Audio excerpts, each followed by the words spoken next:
হুজুরে কইছে কোনো কিছু বলে খাইলে রোজা ভাঙে।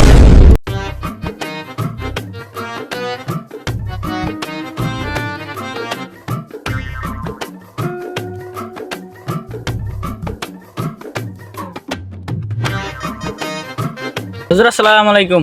ওয়ালাইকুম আসসালাম রহমতুল্লাহি ওয়া বারাকাতুহু। হুজুর আমি যদি বলে পানি খাইলাই তাহলে কি আমার রোজা হইব? তুমি যে ভুলে কোনো কিছু খাই লাও তাহলে তোমার রোজা হবে। ঠিক আছে হুজুর। হুজুরে কইছে কোনো কিছু বলে খাইলে রোজা ভাঙে না। আমি বলে একটু শরবত খাই।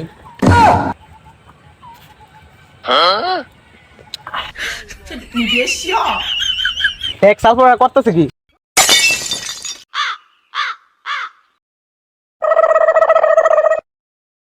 রোজা মেয়ার দিন বদমাশে করতাছে কি? এই তুই রোজা মেয়ার দিন এনে কি হতাছস? দেবেন না শরবত খেতেছি। তুই রোজা রাখছস না? হ্যাঁ রোজা রাখছি তো। হুজুরে কইছে বলে কিছু খাইলে রোজা হইব, এলাকা আমি বলে শরবত খাইতেছি। সাল তুই খাইবে ভালো কথা পাইতে নিজে রোজা না রেখে অপর রোজাদার ব্যক্তির সামনে কখনোই কিছু খাওয়া ঠিক না। এটি ইসলামিক দৃষ্টিতে একটি অপরাধমূলক কাজ। টুইন ফানি ভিডিও, বিনোদনের নতুন ঠিকানা।